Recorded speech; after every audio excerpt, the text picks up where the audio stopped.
ಕೃಷ್ಣ ಅಡುಗೆ ಮನೆಗೆ ಸ್ವಾಗತ ಫ್ರೆಂಡ್ಸ್. ಯಾರೆಲ್ಲ ನನ್ನ ಚಾನಲ್ಗೆ ಹೊಸಬರಾಗಿದ್ದರೆ ಪ್ಲೀಸ್ ಸಬ್ಸ್ಕ್ರೈಬ್ ಮಾಡಿಕೊಂಡು ಹಾಗೆ ಪಕ್ಕದಲ್ಲಿರುವಂಥ ಬೆಲ್ ಐಕನ್ನ ಕ್ಲಿಕ್ ಮಾಡಿ ಆಲ್ ಅಂತ ಸೆಲೆಕ್ಟ್ ಮಾಡಿ ಹಾಗೆ ನನ್ನ ವಿಡಿಯೋನ ಸ್ಕಿಪ್ ಮಾಡ್ದೇ ವಾಚ್ ಮಾಡಿ ಫ್ರೆಂಡ್ಸ್. ಇವತ್ತು ನಾನು ಪಡವಲಕಾಯಿ ಕೋಸಂಬರಿ ಅಥವಾ ರಾಯ್ತ ಅಂತಲೂ ಹೇಳ್ಬೋದು, ಪಡವಲಕಾಯಿ ರಾಯ್ತ ಅಂತಲೂ ಹೇಳ್ಬೋದು, ಹೇಗೆ ಮಾಡೋದು ಅಂತ ತೋರಿಸ್ಕೊಡ್ತೀನಿ ನೋಡಿ. ಇಲ್ಲಿ ನೋಡಿ, ಪಡವಲಕಾಯಿ ಈ ಥರ ಇರುತ್ತೆ. ಪಡವಲಕಾಯಿ ನಾನು ಒಂದು ಪಡವಲಕಾಯಿನ ಚಿಕ್ಕ ಚಿಕ್ಕದಾಗಿ ಕಟ್ ಮಾಡಿ ಹೆಚ್ಚಿಟ್ಕೊಂಡಿದ್ದೀನಿ ನೋಡಿ. ಚಿಕ್ಕ ಚಿಕ್ಕದಾಗಿ ಕಟ್ ಮಾಡಿ ಇಟ್ಕೊಂಡಿದ್ದೀನಿ. ಹಾಗೆ ಮುಕ್ಕಾಲು ಬಟ್ಲು ಮೊಸರು, ರುಚಿಗೆ ತಕ್ಕಷ್ಟು ಉಪ್ಪು, 1/2 ಟೀ ಸ್ಪೂನ್ ಜೀರಿಗೆ, 1/2 ಟೀ ಸ್ಪೂನ್ ಸಾಸಿವೆ, ಹಾಗೆ 4ರಿಂದ 5 ಸ್ಪೂನು ಕಡಲೆ ಬೀಜದ ಪುಡಿ ಅಥವಾ ಶೇಂಗಾ ಪುಡಿ, 4ರಿಂದ 5 ಮೆಣಸಿನ್ಕಾಯಿ, ಒಗ್ಗರಣೆಗೆ ಎಣ್ಣೆ, ಇಷ್ಟೆಲ್ಲ ಐಟಮ್ ಇಟ್ಕೊಂಡಿದ್ದೀನಿ ನೋಡಿ. ಈ ಕಡೆ ಒಂದು ಪ್ಯಾನ್ ಇಟ್ಕೊಂಡಿದ್ದೀನಿ. ಆ ಪ್ಯಾನ್ ಕಾದ ನಂತರ ಎಣ್ಣೆ ಹಾಕ್ಕೊತೀನಿ ನೋಡಿ. ಎಣ್ಣೆ ಕಾದ ನಂತರ ಸಾಸಿವೆನೂ ಜೀರಿಗೆನೂ ಹಾಕ್ಕೊತಾ ಇದ್ದೀನಿ.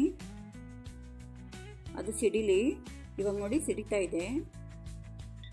ಇವಾಗ ನೀವು ಬೇಕಾದರೆ ಕರಿಬೇವಿನ ಸೊಪ್ಪು ಹಾಕ್ಕೋಬೋದು. ನಾನು ಡೈರೆಕ್ಟಾಗಿ ಪಡವಲಕಾಯಿ ಹೆಚ್ಚಿಟ್ಕೊಂಡಿರೋದು ಹಾಕ್ತಾಯಿದ್ದೀನಿ ನೋಡಿ.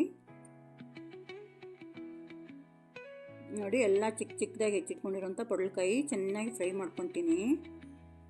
ಈ ಪಡವಲಕಾಯಿ ಮಧುಮೇಹವನ್ನು ಕಡಿಮೆ ಮಾಡಲು ತುಂಬ ಅದ್ಭುತವಾಗಿ ಸಹಾಯ ಮಾಡುತ್ತೆ. ಇದರಲ್ಲಿ ಕ್ಯಾಲೋರಿ ಕಮ್ಮಿ ಇರೋದ್ರಿಂದ ವೆಯ್ಟ್ ಲಾಸಿಗೂ ತುಂಬ ಹೆಲ್ಪ್ ಆಗುತ್ತೆ ನೋಡಿ ಫ್ರೆಂಡ್ಸ್. ನೋಡಿ, 2 ಸ್ಪೂನ್ ಸಕ್ಕರೆ ಹಾಕ್ಕೊತಾ ಇದ್ದೀನಿ. ಸಕ್ಕರೆ ಇಂಗ್ರೀಡಿಯೆಂಟ್ಸಲ್ಲಿ ತೋರಿಸಿಲ್ಲ, ನೀವು ಆ್ಯಡ್ ಮಾಡ್ಕೊಳ್ಳಿ. ಇವಾಗ ನೋಡಿ ಚೆನ್ನಾಗಿ ಫ್ರೈ ಮಾಡ್ಕೊತೀನಿ. ಫ್ರೈ ಮಾಡ್ತಾ ನೋಡಿ ಯಾವ ಥರ ಶಿಂಕ್ ಆಗಿದೆ ನೋಡಿ.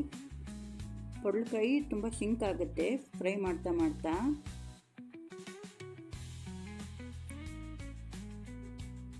ನೋಡಿ, ಫ್ರೈ ಆಗಿದೆ. ತಣ್ಣಗಾಗಕ್ಕೆ ಬಿಡೋಣ. ಇವಾಗ ನೋಡಿ ತಣ್ಣಗಾಗಿದೆ. ಇದಕ್ಕೆ ನಾನು ಕಡಲೆ ಬೀಜದ ಪುಡಿ ಹಾಕ್ತಾ ಇದ್ದೀನಿ ನೋಡಿ. ಹಾಗೆ ರುಚಿಗೆ ತಕ್ಕಷ್ಟು ಉಪ್ಪು ಹಾಕ್ಕೊತಾ ಇದ್ದೀನಿ. ಹಾಗೆ ಮಿಕ್ಸ್ ಮಾಡೋಣ. ಇವಾಗ ಮೊಸರು ಹಾಕ್ಕೊತೀನಿ ನೋಡಿ. ಚೆನ್ನಾಗೆಲ್ಲ ಮಿಕ್ಸ್ ಮಾಡೋಣ. ತುಂಬ ಚೆನ್ನಾಗಿರುತ್ತೆ ಫ್ರೆಂಡ್ಸ್. ನನ್ನ ರೀತಿಯಲ್ಲಿ ಒಂದ್ಸರಿ ಟ್ರೈ ಮಾಡಿ ನೋಡಿ. ಇಷ್ಟ ಆದರೆ ಲೈಕ್ ಮಾಡಿ, ಕಮೆಂಟ್ ಮಾಡಿ, ಶೇರ್ ಮಾಡಿ, ಹಾಗೆ ಸಬ್ಸ್ಕ್ರೈಬ್ ಮಾಡಿ ಫ್ರೆಂಡ್ಸ್.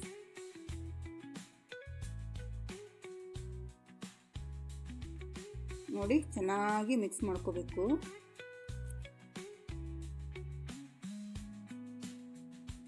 ನೋಡಿ, ಎಲ್ಲ ಮಿಕ್ಸ್ ಆಗಿದ್ದಾಯಿತು ನೋಡಿ. ಸರ್ವಿಂಗ್ ಬೌಲಿಗೆ ಸರ್ವ್ ಮಾಡ್ಕೊಂಡಿದ್ದೀನಿ. ಟೇಸ್ಟಿಯಾಗಿರುವಂತಹ ಪಡವಲಕಾಯಿ ರಾಯ್ತ ಅಥವಾ ಕೋಸಂಬರಿ ರೆಡಿಯಾಗಿದೆ.